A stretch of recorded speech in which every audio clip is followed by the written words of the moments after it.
Hi, thanks very much for clicking on the video link. My name is Natalie Armstrong-Motin with Marketing Resolution, and this is another in the series of Idle Chat for the American Bar Association's Section 4 Dispute Resolution.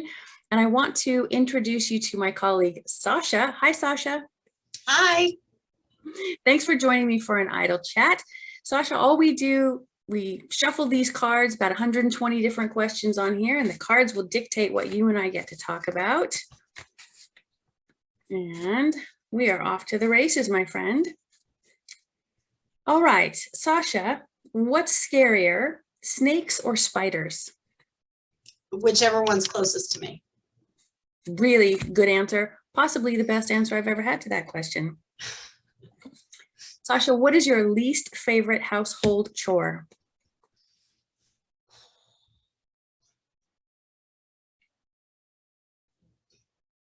There are a lot of them. I think putting away the laundry, I don't know what it is about completing that task, but I feel like if I can get it 80% of the way done with the washing, the folding, the culling into piles, that someone else ought to put it away. Oh man, when you find that somebody else, you let me know who they are. I'll hire them too. My 6-year-old might take you up on that. Deal. I mean, aside from all the child labor laws, yeah. Sasha, what sound or noise do you love to hear? I love baby laughs. I love kitties, any kind of cat. Well, unless they're angry. Same thing for the baby. It's not real good when the baby's angry either, to be honest about that. So only happy babies and happy cats. And the sound of coffee being made.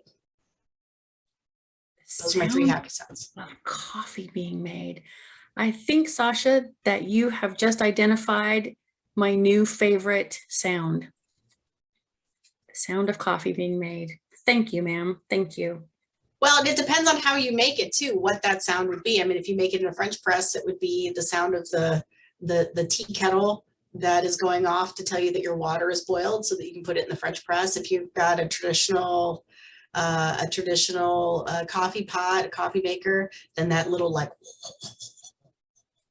sounds that you hear when the hot water starts dripping through the basket. Or if you're at a coffee shop and you hear the espresso machine and you hear the water going through the big industrial pipes, or maybe that little swishing sound. If someone's making a latte and they're doing a good job and you don't hear that pterodactyl screeching, which is the sign of a bad latte or a bad cappuccino, but you hear that sort of like, those are happy sounds. Those are really happy sounds. You and I, kindred spirits on the coffee thing. For me, it's the Mocha pot. And it's when you hear that first little spit against the lid and you know that you have to take it off because it's done percolating. That's a good sound. Oh, I forgot about percolators. Good catch. Yeah, that's what I love. A Mocha pot. Love my Mocha pots. We have several. I don't know how many there are. Maybe 6 or 7 in this kitchen. Love the Mocha pots. Now, Sasha, the next question can cause controversy. I warn you now. You might have to use your mediator skills. Toilet paper. Should the roll hang with the toilet paper to the front, or does it hang with the toilet paper to the back? If you're in an area of the country where a mullet is appropriate hairstyle, it can hang in the back. If you prefer a beard, you should hang it in the front. And that should be your guide. And that should be your guide. And that should be the headline of my next article. Really, really good. Let's see, Sasha. In online video conferencing, online mediations, are you dressed for work entirely, or are you only dressed for work from like waist up? I wish to reserve my Fifth Amendment privilege. I'll go ahead and I'll just cop to it. It's yoga pants on the bottom, slippers, and then business attire. It is the business mullet. It is, yeah. And I'm never going back. It's just not going to happen.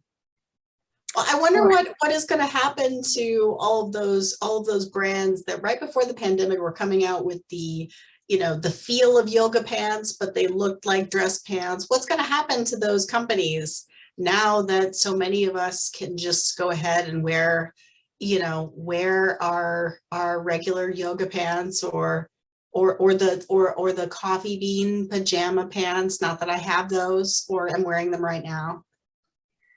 Well, we wouldn't know because you've refused to divulge that information. But yeah, I don't know. I mean, that's got to be devastating to some of those businesses. But I would suppose something like a Chico's is going gangbusters right about now. Elastic waistband, big plus for big girls. That's how we look at that. Have jacket can zoom. I've got a thing of lipstick right here next to the keyboard. What else do you need? Sasha, what song do you feel compelled to sing along to, even if you don't know all the words? Knowing all the words has never stopped me. So, but I guess, with two young kids in the house, it's the Disney classics. And so it really, I mean, you might hear in the background, we don't talk about Bruno, no. And sometimes I like to kind of riff on those. And if I'm chasing a not quite potty trained individual around, we don't talk about poo, no.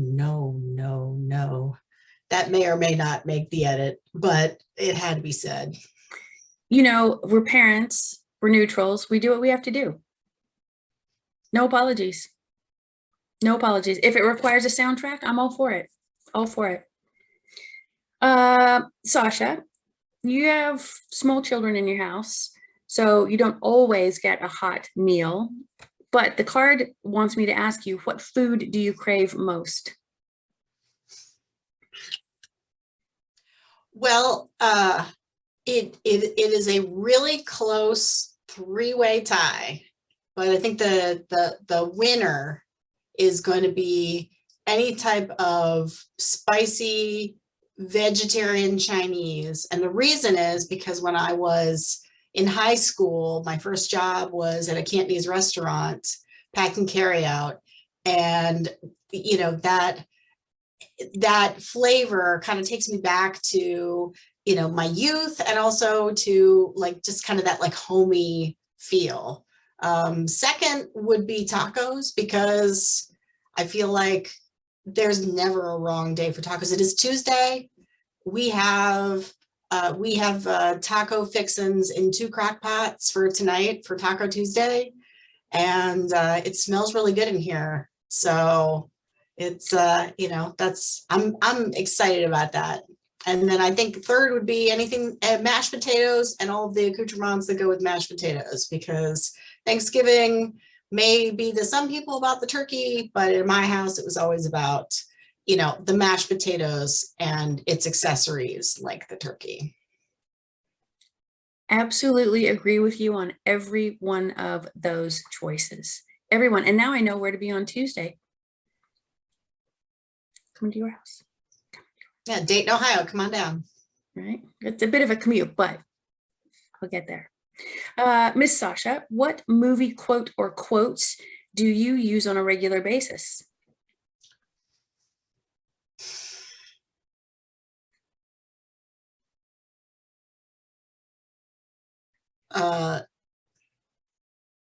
I cite Die Hard a lot more often than I should admit. And I won't repeat those because they're all not for, they'll all be edited for sound. Yeah, but they're all PG-13 and up. Yeah. Right. Yeah. So there's that. And I'm trying to think if there are any other, there's one kind of alternative Christmas movie that I quote sometimes. It's the movie called The Ref, and there's a particular scene where Kevin Spacey is he is having an altercation with somebody, and he says, "What is this, a lying seminar?" And I feel like when I was in litigation, I would end up walking away muttering to myself, what is this, a lying seminar, on a regular basis? That's an excellent movie. If you're watching this video and you have yet to see Dennis Leary in The Ref, it's a really good movie. Really good movie. All right, Miss Sasha, let's try something new and different. Let's do a little lightning round. Are you in for it? Let's go. All right. Ketchup or mustard? Oh, no, mustard. Mustard. Mayonnaise or Miracle Whip? Mayonnaise. Cats or dogs? Cats. Wheat, white, or sourdough? Wheat. All right. Good job, you. Good job, you. Well, thanks very much for joining us for an idle chat. If someone is, oh, I can't end it yet. I have to ask you the last question. The last question that I always end with, I apologize. Last question is, Sasha, what do you love most about the work we do in the resolution industry? I like being able to give people their power back. Part of litigation is surrendering your power to, to maybe your attorney, to the legal system in general, to just the span of time that it takes for a dispute to be resolved. And so giving people new options that maybe a court can't even order for them, so that they can come up with something that'll work better than what the court offered solutions are. And a lot of people, I feel like, walk away from litigation, or from mediation, even if they're not going to resolve their case. They at least feel that they can feel confident that they truly made a fully informed decision. And I like that. I like it. Everybody, being able to look back and say, I left it all on the field and I made the choices that were right for me. Yeah, I agree that there's catharsis in that. I like your answer very much. And if someone is interested in connecting with you to learn more about the resolution industry or your practice in particular, what is the best way for them to do that?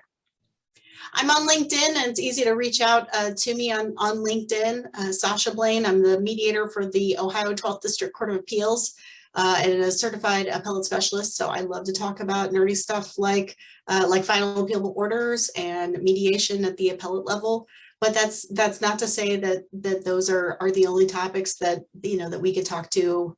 We could talk about in the resolution context. There are so many topics, motivations, and trying to map out people's motivations in ADR. I think that's a really a quasi-psychological topic that comes up for a lot of mediators, and I'm always up to talk about that.